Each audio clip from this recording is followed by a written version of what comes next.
YTN 라디오 김우성의 생생경제. 시청자 여러분 안녕하십니까. YTN 라디오 김우성 PD입니다. 오늘 퀴즈처럼 오프닝 한번 시작해볼까요? 전 국민 10명 중에 9명이 이걸 갖고 있습니다. 지난 한 해 전년 대비 10% 증가한 636조 원을 이것으로 사용했고 평균적으로 한 번에 5만 9천 원을 사용합니다. 이쯤 되면 혹시 하실 텐데요. 바로 신용카드 이야기입니다. 오늘 여신금융연구소에서 지난 한 해 우리 국민이 긁은 신용카드 승인 분석 결과 발표했습니다. 아직 소비 증진의 여력이 있어 보인다라는 분석 결과도 함께 내놨는데요. 한 사람의 신용을 믿고 일종의 외상 구매가 가능하게 해주는 신용카드. 사회적 문제이기도 했고 과소비 주범이라는 오명도 있지만 당장 돈이 여유롭지 못한 서민들에겐 말 그대로 비장의 카드가 되기도 합니다. 소비 진작과 경기 부양, 경제 당국도 비장의 카드 꺼낼 때가 되지 않았을까요? 2016년 1월 29일 금요일 김우성의 생생경제 지금 시작합니다.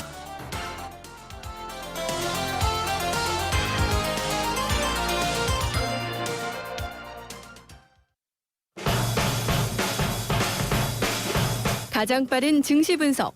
오늘의 증시 분석.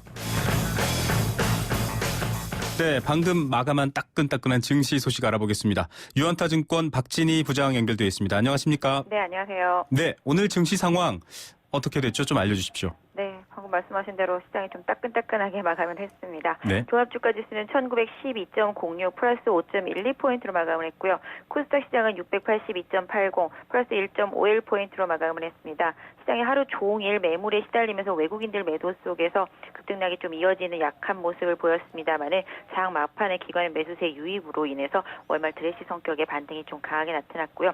장 막판부에 도쿄 증시가 급등하는 모습이 나타나고 홍콩과 중국 시장도 안정적으로 상승을 하면서 시장이 상승 반전하면서 마감을 했습니다.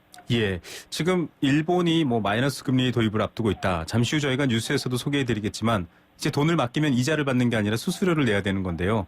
이거 혹시 증시에도 영향을 미치지는 않았습니까?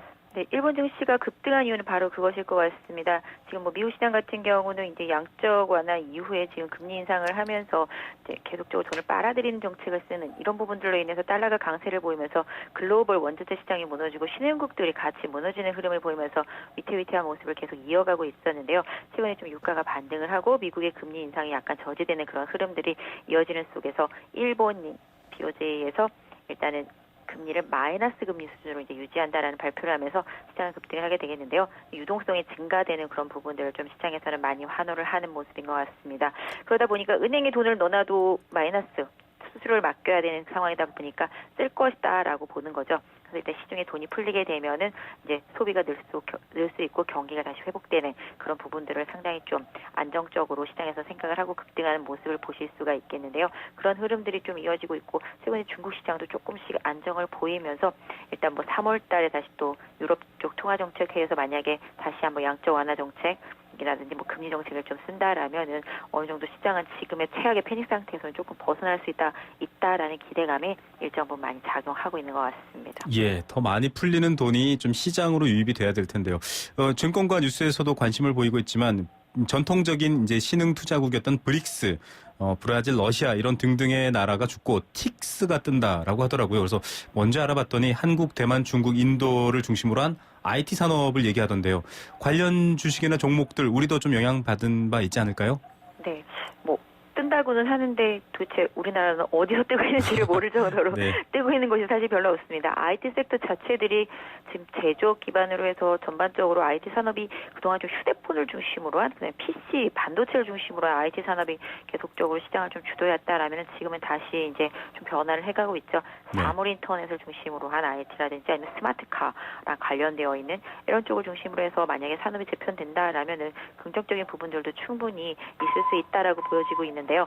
지금 일단은 아직까지는 산업적으로 크게 다가오는 부분은 없습니다만은 최근에 시장 흐름으로 봤을 때는 어느 정도 스마트카라든지 그런 자동차 부품 이렇게 코어할 수 있는 IT 쪽, 그다음에 IoT 쪽 이런 쪽들은 좀 산업적으로는 좀 개화 단계에 있는 그런 모습들을 계속 이어가고 있습니다만은 주가 자체는 테마성 형식으로 지난번에 상당히 좀 크게 오른 이후에는 잠잠한 모습들을 좀 많이 이어가고 있는 모습을 보일 수가 있겠는데요. 외국인들이 전반적으로 우리 시장을 좀 많이 외면하고 있어서 이런 부분들이 좀 부담이 되고 있는 그런 수급 자체의 문제가 IT 섹터 쪽에도 계속적으로 좀 이어지는 것 같습니다. 예, 유가라든지 뭐 글로벌 경제의 이 기본 상황이 안 좋아지면서 뭐 외인들 신흥국에서 많이 빠져나가고 있다 이렇게 얘기 많이 해주셨는데 이른바 외인 엑소더스 이런 표현도 쓰더라고요. 외국인 투자 이탈 감소나 반등할 수 있는 기회는 없을까요? 근데 그냥 기본적으로 놓고 본다라면은 유가에서 제가 연말에도 유가가 모든 걸 다 해결해 줄 거라고 말씀을 드렸지만 네. 유가 자체가 어느 정도 안정을 찾아야지만 중동 쪽 이탈 자금이라든지 그다음에 신흥국에서 이탈하는 외국계 이제 한mon이라든지 이런 부분들이 다시 좀 완화될 수 있을 것 같습니다. 아까도 말씀드렸지만 달러 강세, 미국의 금리 인상 이로 인해서 이제 자금들이 은행이라든지 채권 이런 쪽으로 이제 금리 인상하는 쪽으로 이제 빨려 들어가는 부분들이 금리 인상이 어느 정도 스톱됐다라는 느낌을 하게 된다라면 다시 한번 투자처를 찾아서 수익률을 찾쫓는 그런 랠리가 시작될 수 있기 때문에 수익률이 쫓기 위해서는 어느 정도 유가가 어느 정도 안정이 되고 원자재 시장이 안정이 되는 흐름이 나오고 달러 강세가 좀 약해지는 흐름들이 좀 이어져야지만 외국인들도 다시 귀환할 수 있지 않을까. 우리 시장 같은 경우도 지금 주가는 상당히 많이 대형주도 중국에서 많이 빠져 있고 네. 환율도 뭐 아까는 급등하다 조금 내려앉기는 했습니다만은 환율도 지금 상당히 좀 약한 모습을 보여주고 있기 때문에 외국인들이 다시 돌아만 온다라면은 충분히 강하게 진입할 수 있는 여건도 형성되어 있습니다만은 아직까지는 좀 매도세를 계속 이어가고 있다라는 점, 특히 이제 시가총액 상위 종목군들 좀 많이 집중되어 있다라는 점을 본다라면은 외국인들은 한 2월 한 중순 정도부터는 개인적으로는 조금 돌아오지 않을까라는 생각은 해보고 있습니다. 예, 뭐 유가라든지 여러 여건이 좋아진다면 또다시 투자가 더 활성화될 것 같습니다. 오늘 말씀 여기까지 듣겠습니다. 감사합니다. 네, 감사합니다. 네, 유안타증권의 박진희 부장이었습니다.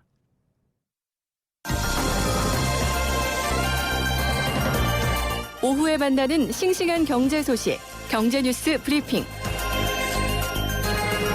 네, 이 시각 들어온 싱싱한 경제 뉴스 전해드리는 시간입니다. 뉴스원의 최명용 기자 연결합니다. 안녕하십니까? 네, 안녕하십니까. 저는 처음 들어봤는데요. 일본이 마이너스 금리를 채택했다. 뭐 과거에 사례가 있었다고는 하는데 이게 어떤 내용이죠? 뭐 사상 처음이니까 처음 들으신 게 당연히 맞습니다. 네네. 일본의 중앙은행 뱅크 오브 재팬 BOJ가 오늘 기준금리를 마이너스 0.1로 채택을 했습니다. 네. 9명의 금융정책위원 중에 5명이 찬성을 하고 4명이 반대를 했다고 하는데요. 사상 처음으로 마이너스 금리를 도입을 했습니다. 네. 은행에 저희가 돈을 맡길 때 당연히 이자를 받는 게 당연한 것으로 그렇죠. 그렇게 알고 있었죠. 돼 예. 있는데요. 마이너스 금리라는 거는 은행에 돈을 맡기면서 수수료를 내는 겁니다. 네. 민간 은행들이 중앙은행에 돈을 맡길 때 지금까지는 0.1%의 금리를 받았는데 앞으로는 0.1%의 수수료를 내게 됩니다. 물론 이게 이제 일반 소비자들이 은행에 맡기는 그 거래하고는 상관없이 민간은행과 중앙은행 간의 거래에 해당되는 거긴 한데 네.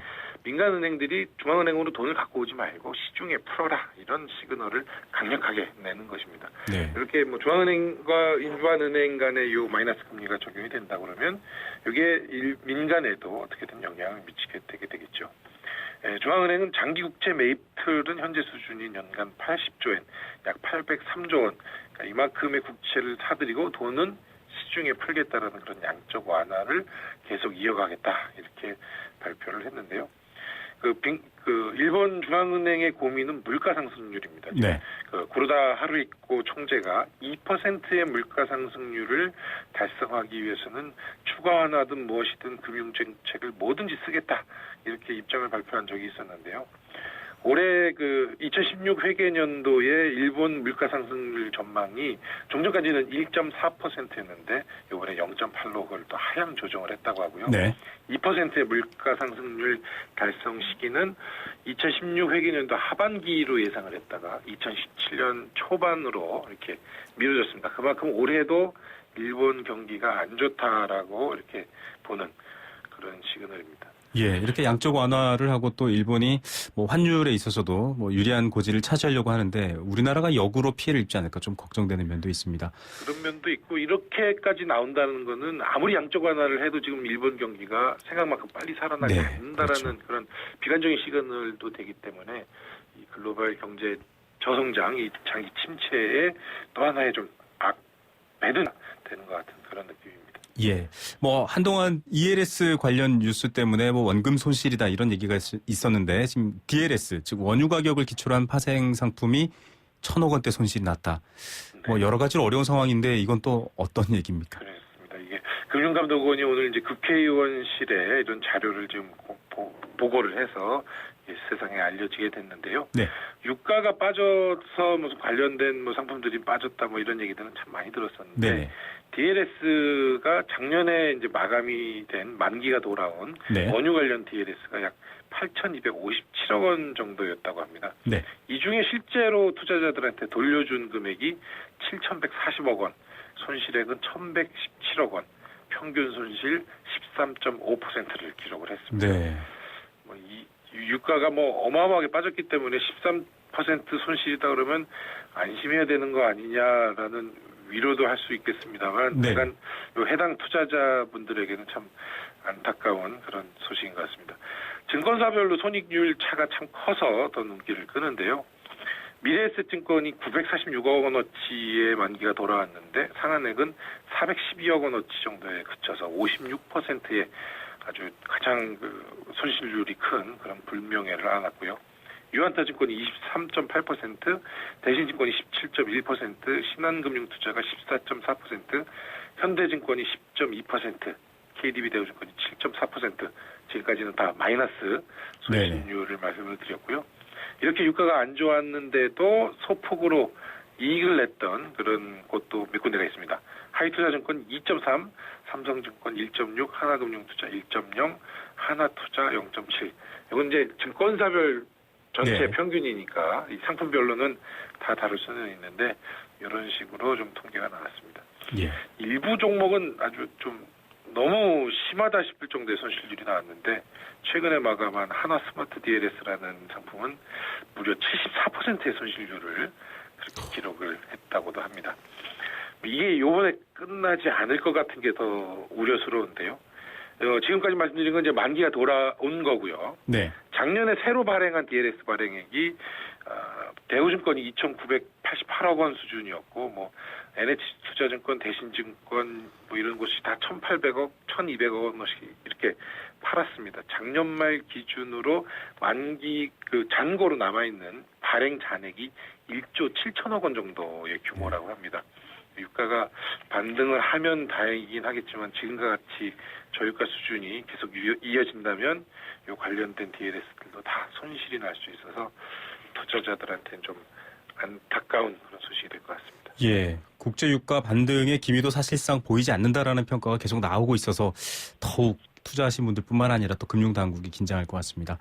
자, 제조업 사실 굉장히 중요한 경제 근간인데 한국 제조업이 좀 부진한 지표를 보였죠. 6년 만에 마이너스다 이런 얘기도 있네요. 그렇습니다. 이게 참 어떻게 했다 보니까 계속 안 좋은 뉴스만 이게 연달아 말씀드리게 요즘 경제 뉴스가 다 그런 것 같습니다. 그렇습니다. 제조업 생산 지수가 금융위기 직후 2009년 이후 처음으로 6년 만에 마이너스를 기록을 했습니다. 또 이 제조업체들의 가동률도 1998년 이후 17년 만에 가장 낮은 수준을 기록을 하는 등 좀 제조업 분야에서 안 좋은 시그널이 좀 계속 나타나고 있습니다. 네. 오늘 통계청이 2015년 연간 산업활동 동향을 발표를 했는데요. 제조업 생산 지수가 1년 전보다 0.6% 감소하는 것으로 나타났습니다. 이 제조업 생산 지수가 전년보다 떨어진 것은 2009년이 0.2% 마이너스였는데 6년 만에 처음 있는 일이고요. 품목별로 전자부품이 마이너스 14.8, 기계장비 마이너스 11.9, 자동차 마이너스 3.3, 전기장비 마이너스 5.8, 금속가공 마이너스 7.9, 마이너스가 아닌 게 거의 없습니다. 반도체하고 석유화학은 플러스였다고 하고요. 나머지는 다 마이너스를 보였습니다. 네. 이 제조업 평균 가동률이 또 우려스러운 숫자를 보였는데요. 74.2%로 집계가 돼서 전년 대비 1.9%포인트 하락한 거고요. 네. 1998년 67.6% 이후에 17년 만에 가장 낮은 그런 수준을 보이고 있습니다. 이 수출이 우리나라는 좀 기반이었고 이 제조업이 그렇죠. 수출을 베이스로 이렇게 계속 나타났었는데 이 제조업들의 매출액 증가율도 지금 좀 안 좋은 수준으로 좀 나타나고 있고요. 네. 또 가동률까지 감안하면 작년 2015년도 매출이 감소했을 수 있다. 이런 전망도 지금 나오고 있습니다. 또 올해 앞으로 제조업 전망이 어떻냐에 대한 그 기업 실사 지수 BSI라고 하는데요. 네. 이것도 지금 100 미만으로 계속 유지가 되고 있거든요. 그러니까 당분간 이런 좀 부진한 제조업 성적표들이 이어질 수 있다.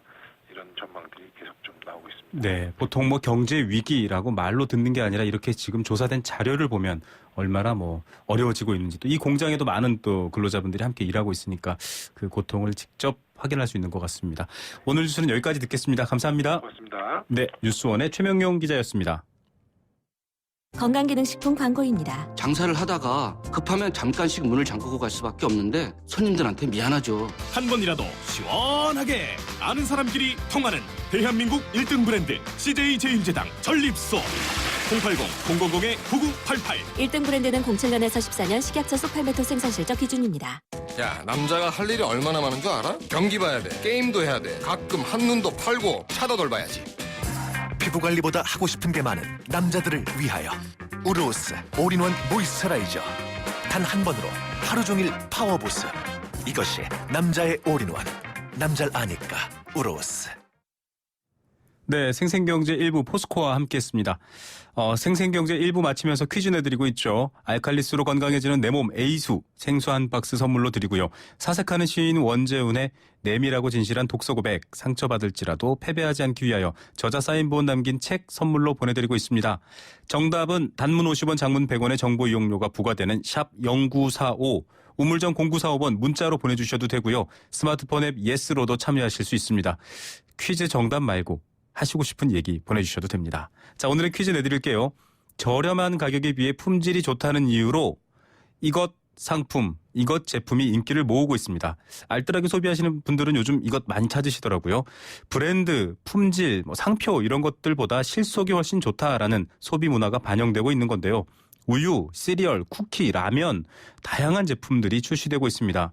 자, 이것 제품, 이것은 소비자의 특성과 성향을 고려한 백화점, 대형 마트들이 독자적으로 만든 자체 브랜드 제품을 말합니다. 저가 상표, 자가 상표, 자체 기획 상표, 유통업 브랜드 이렇게라도 불리는데요. 힌트를 드리자면 상품이 해당 점포에서만 판매된다는 점에서 전국 어디서나 제품을 구매할 수 있는 제조업체의 브랜드 제품과는 차이가 있습니다.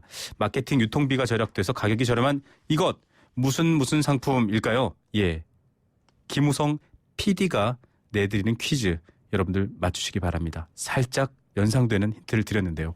잠시 후 2부에서 뵙겠습니다. YTN 라디오 캠페인.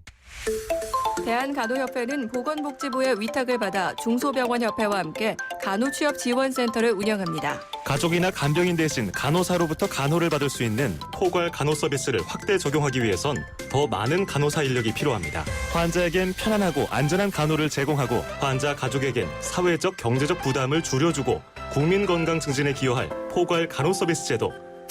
간호취업지원센터에서 간호사 재취업 관련 교육을 무료로 실시하고 있습니다. 취업을 원하시는 분들은 1522-1755, 1522-1755번으로 문의하시기 바랍니다. YTN 라디오 캠페인. 물 없는 한라산, 물 없는 제주 바다를 상상할 수 있나요? 제주의 아름다운 자연과 풍경은 깨끗하고 건강한 물이 있기에 가능합니다. 제주를 아름답게 만들어주는 건강한 물은 우리의 몸과 마음도 아름답게 만들어줍니다. 건강한 몸과 마음을 지키는 일. 아름다운 물을 사랑하고 지키는 일에서부터 시작됩니다. YTN 라디오 아름다운 물 캠페인은 광동제약과 제주특별자치도 개발공사와 함께합니다.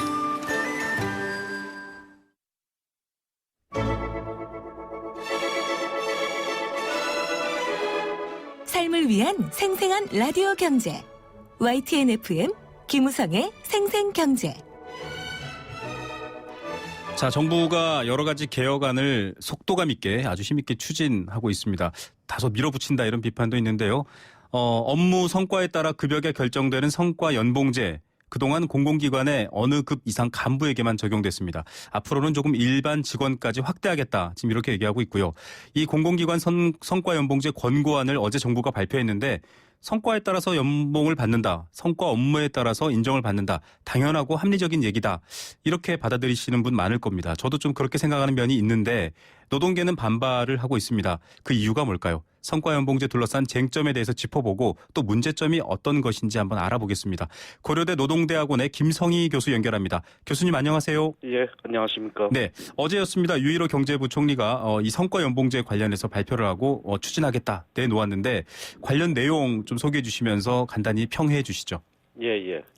공공기관에 근무하는 직원에 대해서 이제 개인의 성과를 평가해서 그 결과에 따라 연봉에서 격차를 줘서 동기부여를 하겠다라는 내용인데요. 이미 이제 2급까지 상위 직급에 시행되던 것을 3급, 4급까지 확대해서 총 인원의 70%까지 확대 적용하겠다는 그런 방안입니다. 네. 이런 성과연봉제는 일반적으로 개인의 성과 능력에 따라 평가하는 것이 당연한 것이 아니냐 하지만 그게 이제 개인의 임금의 격차에까지 적용했을 경우에는 매우 부작용도 많이 난다라는 것이 이제 많이 알려진 정설입니다. 예.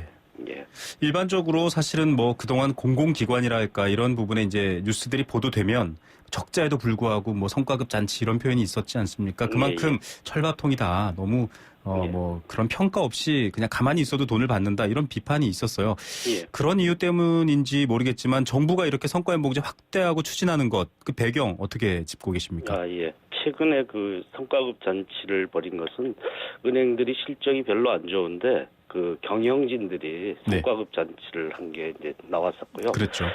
그래서 일반 직원까지 일부 나눠주는 경우까지도 있었긴 합니다. 그런 것이 이제 도덕적 해이다라고 얘기는 할 수 있습니다만, 그 성과급을 그렇게 인센티브로 받는 것은 그러니까 기본 연봉에 적용하는 것하고는 전혀 다른 문제라서 그 인센티브 성과급 잔치 문제는 또 별도로 다뤄져야 될 사안이 아닌가 생각이 듭니다. 지금 이제 기본 연봉이 6천만 원인 사람에게 적용했을 경우 얼마의 격차가 나느냐인데 성과 연봉 비중을 20%로 하게 되면 대개 이제 6천만 원 받는 상급의 경우 약 20% 정도 벌어집니다. 기본 연봉이 6천만 원인데 이 모든 성과 연봉까지 합하면 약 1,800만 원가량 차이 나는 그래서 최고 등급은 한 9,600만 원, 최저 등급은 7,800만 원 정도 1,800만 원 약 20%에 가까운 격차가 나게 됩니다. 근데 문제는 이게 1년에 그치지 않고 누적형으로 설계되게 되는데요. 3년 가면 50% 이상 벌어지게 돼서 1억이 넘는 사람과 기본 연봉 못 받게 되는 사람으로 격차가 벌어지게 됩니다. 그래서 20% 격차라도 그래서 하위 등급은 계속 근무할 의지를 갖기 어려웠고 3년 안에 이제 최저 하위 등급을 계속 받으면 퇴직하지 않을 수 없게 되는 그래서 성과연봉제가 아니라 사실상 퇴출제다 이렇게 불러야 될 정도로 매우 과감한 안입니다. 이제 IMF 이후 금융권에서 도입하려다가 반발을 샀던 성과연봉제를 그대로 옮겨놓은 것처럼 보이는 그런 정도의 안이라고 할 수 있습니다. 지금 노동계에서도 교수님께서 지적하신 것처럼 이거 성과를 평가하는 게 아니라 퇴출, 쉽게 말하면 사람을 좀 쉽게 덜어내기 위한 도구가 되지 않느냐 우려하고 있는데 또 정부는 공공성 만들어서 공정하게 평가하고 직원들 이의 제기도 할 수 있고 참여도 보장하겠다라고 얘기하거든요. 그럼에도 불구하고 노동계가 이렇게 전면적으로 반대하는 이유가 뭘까요? 겉으로 말은 참 그럴듯한데 실제로는 사실 그 말만큼의 효과를 보이지 못하는 것들이 꽤 있는데요. 대표적인 게 성과연봉제입니다. 성과급제의 역사를 돌아보면 이 평가의 공정성, 객관성, 피평가자의 수용성을 달성할 수 있는 평가 체계라는 것은 사실상 불가능하다라는 게 정설입니다. 옆에서 직장 생활하는 사람은 다 아시는데 옆에서 일 잘 안 하거나 못하는 사람이 분명히 있습니다. 그런데 그 사람에게 성과 평가를 적용하면 그 사람이 최하위 등급을 받지 않는 경우가 많이 발생합니다. 그런데 이런 평가의 공정성 문제는 절차적 개선으로 해결하기 어려운데 그래서 이렇게 기본 연봉에까지 전면으로 적용하는 방안은 매우 신중하게 접근해야 될 사안이지 쉽게 이렇게 단안을 내릴 수 있는 사안은 아니다라고 볼 수 있을 것 같습니다. 예, 지금 이제 말씀해 주시고 계신 부분이 조금 가장 이 논란의 핵심이 되는 부분인 것 같습니다. 공정할 것인가. 그런데 이제 아까 말씀하신 것처럼 특히 공공기관 같은 경우는 이제 최고 경영자랄까 경영진이 외부에서 오는 경우도 있지 않습니까? 그래서 자칫 성과라는 게 무엇이냐라는 평가를 함에 있어서도 논란이 있을 수 있다. 이런 비판도 제기가 되거든요. 예. 사실 낙하산 인사 이런 문제가 나오면 이제 정치적 외풍에 영향을 받고 기관의 단기적 실적만 챙기지 사실 장기적으로 공공 서비스로서의 가치에 대해서는 별로 주목하지 않는 그런 평가의 왜곡 현상이 발생할 수 있습니다. 네. 평가를 받기 때문에 눈에 보이는 실적만 챙기는 게 개인도 그렇고 부서도 그렇고 최고 경영자도 그럴 수 있죠. 그래서 공공 서비스로서의 의미와 그다음에 그 기관을 효율적으로 운영해야 된다는 원리가 항상 일치하지 않을 수 없는데 일치하지 않은 경우가 많이 있습니다. 그럴 때 어떤 가치를 중요시할 것이냐인데 일면적으로 상업적 효율성만 추구하게 되면 공공기관으로서의 본연의 가치를 발휘하지 못하고 또 단기적인 실적에 치우치게 되고 그다음에 상급자의 눈치 보기에 급급하게 되는 잘못된 줄 세우기 조직 문화가 더 강화될 그 부작용에 대해서도 심각하게 염려하고 이 문제를 해결할 수 있는 방안을 찾아야 된다라고 봅니다. 예, 방금 말씀하신 부분들에 대해서 또 정부는 공공기관의 생산성이 민간기업의 80% 수준밖에 안 된다. 너무 일하지 않는다. 이런 전제를 깔고서 지금 이 업무라든지 정책을 추진하고 있거든요. 이 생산성 논란에 대해서는 어떻게 보고 계십니까? 예, 일반 국민들도 이제 거의 공공기관에 대한 시선은 곱지 않은데요. 생산성 평가는 어떤 기준으로 하느냐에 따라 좀 달라질 수는 있습니다. 공공기관을 이제 민간기업과 똑같은 잣대로 평가하는 것은 불합리할 수도 있고 자칫 사실 공공기관의 성격을 탈각시킬 수도 있습니다. 공공기관은 수익성이나 이런 상업적 효율성만 추구해야 되는 것이 아니라 공적 서비스로서의 질적, 양적 효과를 동시에 고려해야 됩니다. 그래서 공적 서비스의 확대가 이 상업적 효율성과 배치될 경우가 많은데요.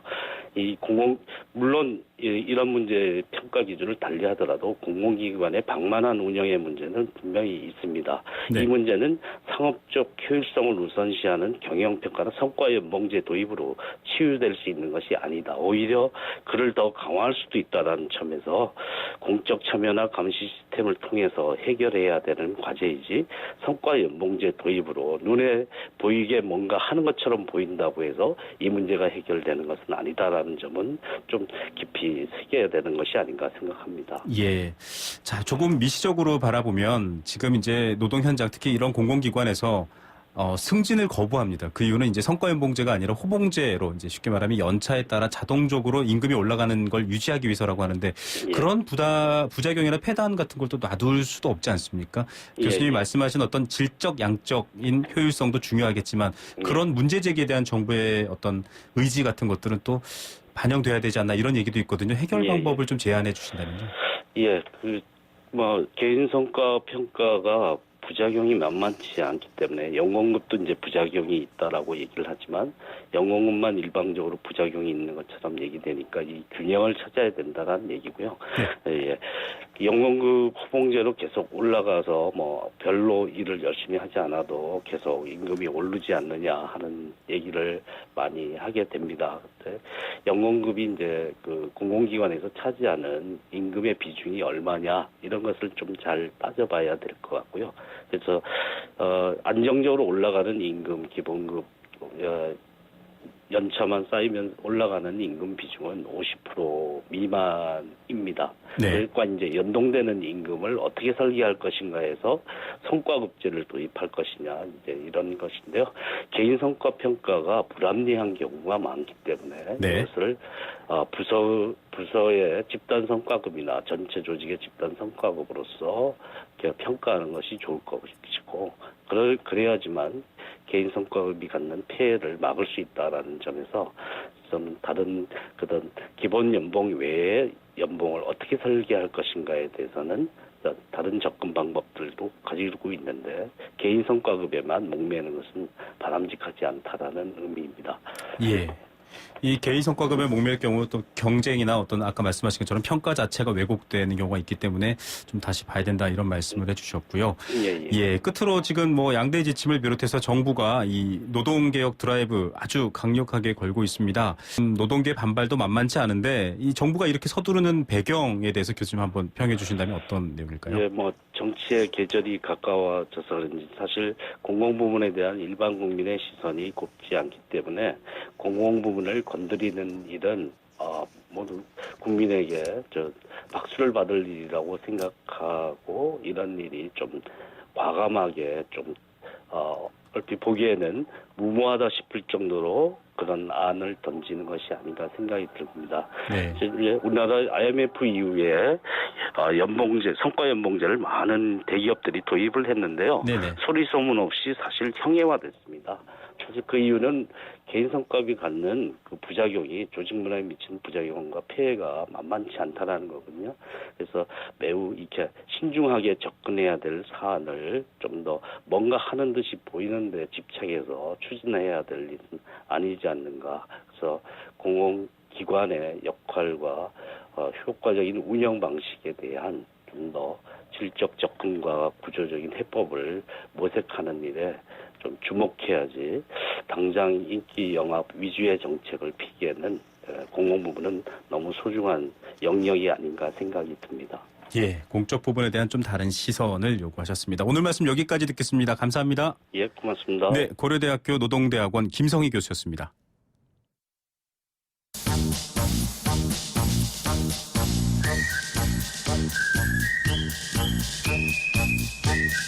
스크린에 담긴 경제 이야기, 경제 영화관. 네, 앞서 경제 뉴스 브리핑에서 이렇게 경제에는 참 기분 좋은 뉴스는 못 전해드리나 이렇게 저희가 최명윤 기자랑 약간 한탄을 했는데요. 대신 문화로 또 경제를 이해하면서 조금 폭을 넓혀보는 시간 금요일에 마련하고 있습니다. 경제영화관 경향신문 박병률 기자 연결합니다. 안녕하십니까? 네, 안녕하세요. 네, 오늘은 어떤 영화를 만나볼까요? 네, 살다 보면 네. 이 가끔씩 자신의 외향이 좀 지겨워질 때가 있을 것 같은데요. 네. 만약에 지금 내가 내 모습이 아니라 만약에 뭐 레오나르도 디카프리오의 얼굴이라든가 만약에 김수현의 얼굴이라면 어떨까? 네. 그런 상상해보면 하죠. 굉장히 삶이 달라질 것 같다라는 그런 느낌도 듭니다. 네, 백정열 감독의 뷰티 인사이드라는 영화가 있는데요. 네. 이런 재미있는 상상을 소재로 만든 영화입니다. 백종열 감독의 뷰티 인사이드 화제가 돼서 여러 번 소개됐던 적도 있었는데 뭐 모르시는 분들 위해서 간단하게 내용 좀 줄거리 좀 알려주시죠.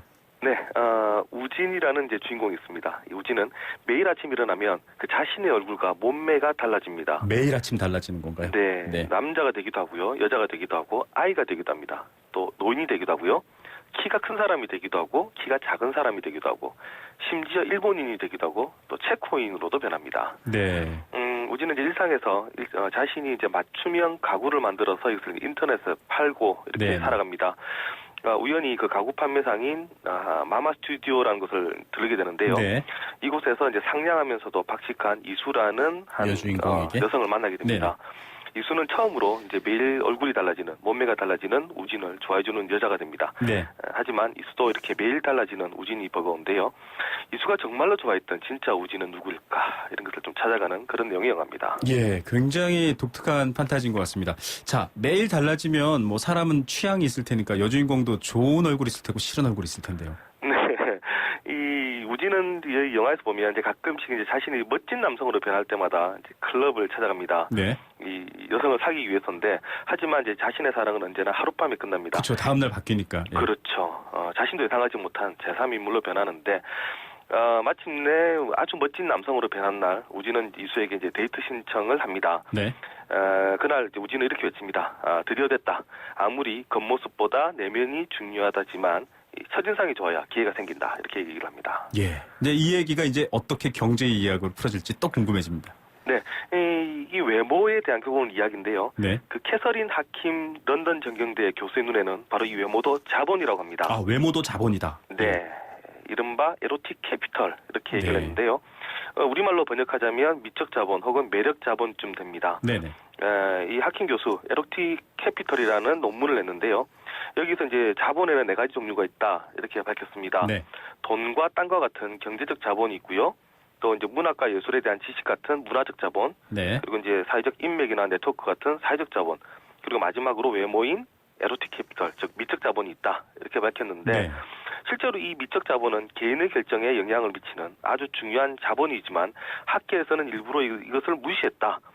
그리고 이제 역설적이게도 이런 무시가 미적 자본의 공급을 줄여서 가치를 더 높였다 이렇게도 주장을 하기도 했습니다. 예, 뭐 우리 정치인들도 사실 외모 아주 중요한 요소라고 생각하고 요즘은 뭐 꼴이 가장 중요하다 여러 가지 네. 중요한 그런 얘기도 있는데 이런 미적 자본이 구체적으로 뭔지 설명이 돼 있나요? 네, 뭐 겉모습으로 드러난 얼굴과 몸의 아름다움을 비롯해서 모두 6가지가 있는데요. 네.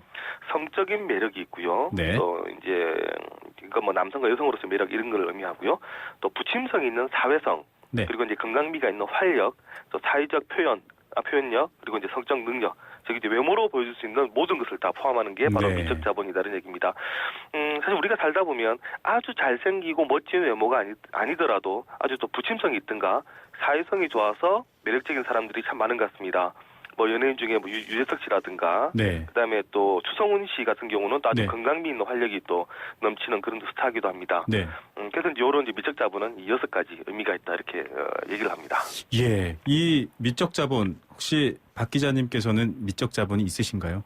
예, 언제나 있습니다. 예, 사람은 누구나 다 있다 이렇게 얘기하는데 관련 산업도 생겨나고 있다고요, 미적 자본 때문에. 네, 뭐 성형 열풍, 몸짱 열풍 이게 바로 이제 미적 자본으로 인한 네네. 서로 생겨나는 그 산업이고요. 네. 또 최근에 보면 스피치 학원도 많이 생깁니다. 사회적 친화력 이런 것들. 네, 또 뭐 예의에 대해 예의 범절도 가르쳐주는 그런 학원들도 많고, 그 에티켓에 관련된 학원이죠. 네네. 결국 이것이 이제 미적 자본과 이제 관련된 건데, 특히 엔터테인먼트 산업이라든가 프로 스포츠에서는 이 미적 자본이 이 다른 뭐 사회적 자본이나 문화적 자본을 압도합니다. 네. 또 이렇게 잘생기거나 혹은 표현력이 좋은 이런 것들은 또 정치인에게도 아주 아까 말씀하신 것처럼 중요한데요.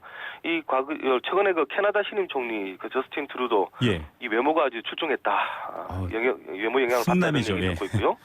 또 뭐 미국 오바마 대통령 또 친화력 아주 네. 또 뛰어난 그런 또 사람입니다. 예. 이 미적 자본이 혹시 뭐 다른 자본들 아까 말씀하신 사회, 문화, 경제 그런 자본들과 교환도 되나요? 네, 뭐 항상 부자 옆에는 미녀가 있다. 예, 이 말은 그 결국 이제 경제적 자본과 미적 자본이 이제 교환됐다. 네. 이렇게 이제 설명을 할 수가 있을 것 같습니다. 그 예전에 저 한 고등학교에 있는 그푼 뭐 10분만 더 공부하면 남편 혹은 아내 얼굴이 바뀐다. 뭐 농담 비슷한 그푼이 있었는데 결국 이게 바로 이제 하킹 교수가 말하는 이런 이제 미적 자본과 경제적 자본의 교환이다. 이렇게 또 경제학적으로는 설명을 할 수가 있을 것 같습니다. 예, 오늘 소개했던 영화 뷰티 인사이드의 주인공은 부자가 됐다 가난해졌다 막 이렇게 왔다 갔다 넘어가는 것 같네요. 오늘 경제 그리고 영화 이야기 재밌었습니다. 감사합니다. 네, 감사합니다. 네, 경향신문 박병률 기자였습니다.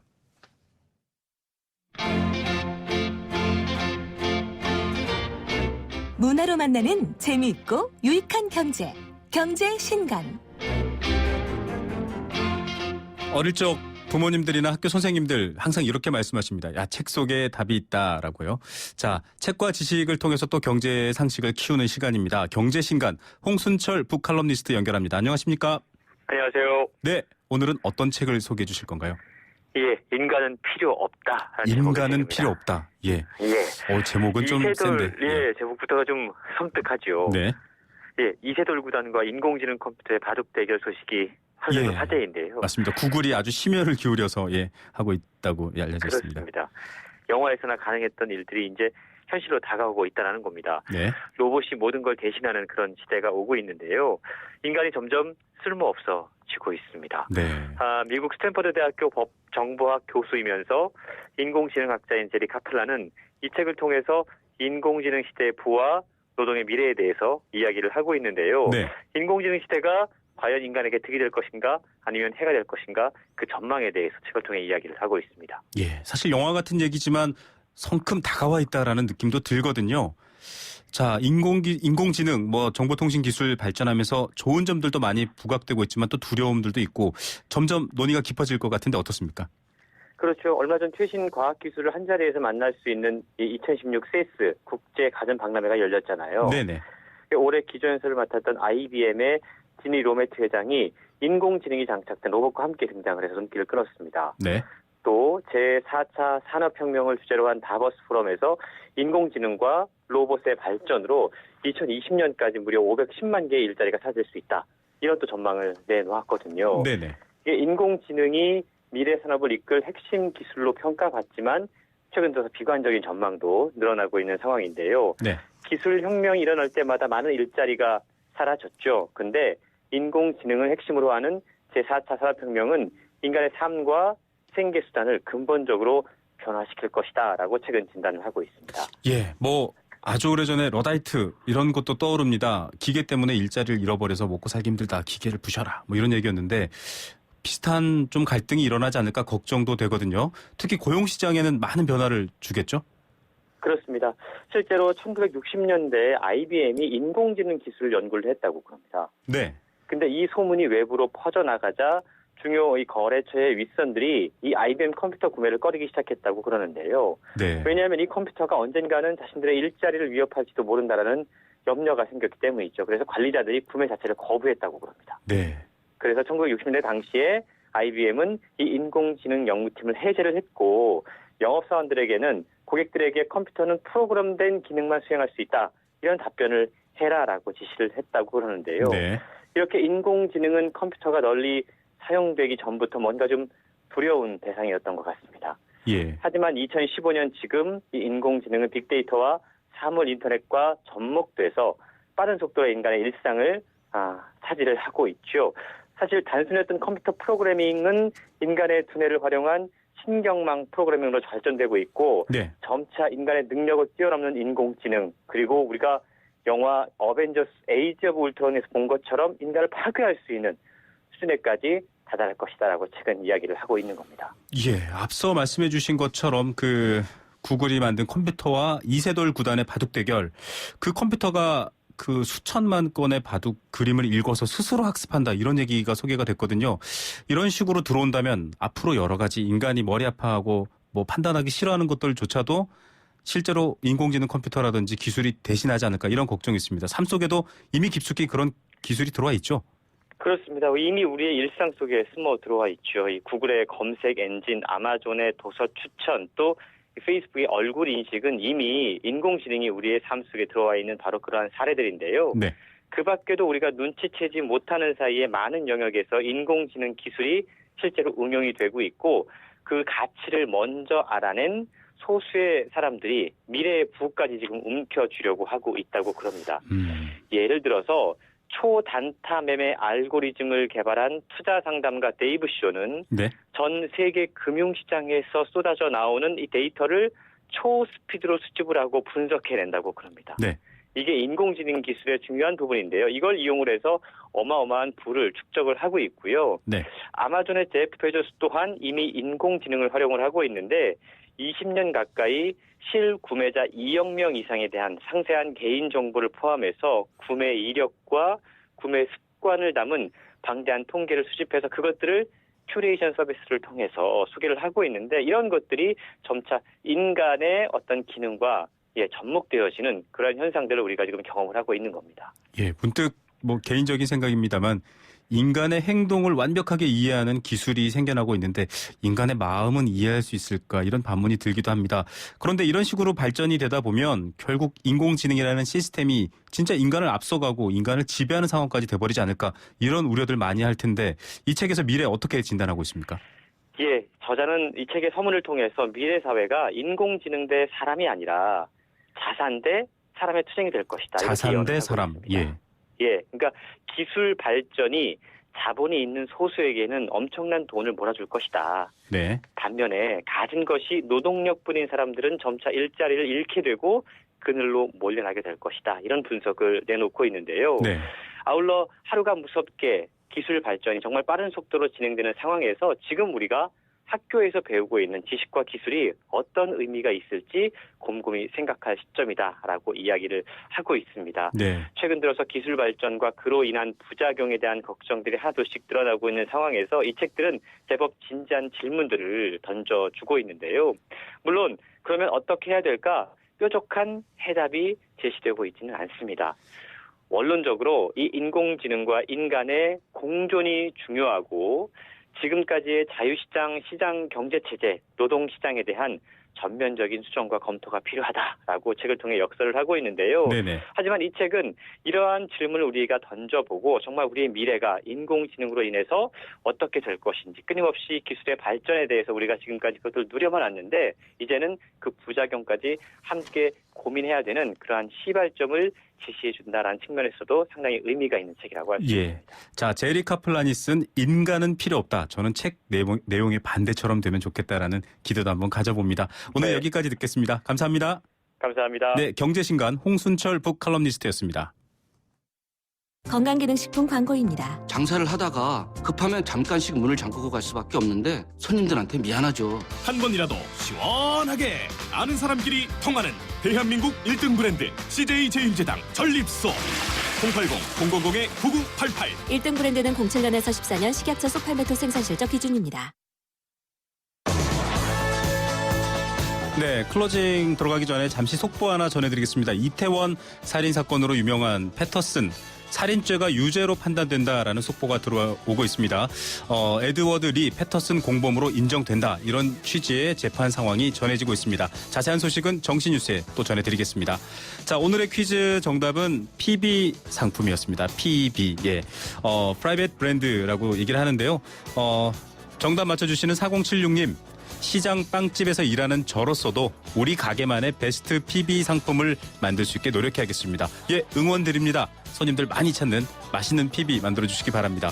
0997 뒷자리 쓰시는 분입니다. PB 상품 저도 알뜰주부라서 자주 이용하고 있는데 세제, 식품 등 가격도 좋고 품질도 좋습니다. 라고 해주셨습니다. 네, 정답 보내주신 두 분께 선물 보내드리겠고요. 방송 잘 듣고 있습니다. 목소리 좋습니다. 이런 칭찬 주시는 애청자님들 항상 사연 다 읽어보고 있습니다. 소개 못해드려서 죄송하고요. 자, 오늘 포스코와 함께하는 김우성의 생생경제 여기까지입니다. 상생을 위한 생생경제 다음 주 월요일에 찾아뵙겠습니다. 편안한 주말 되십시오. 김우성 PD였습니다. 감사합니다.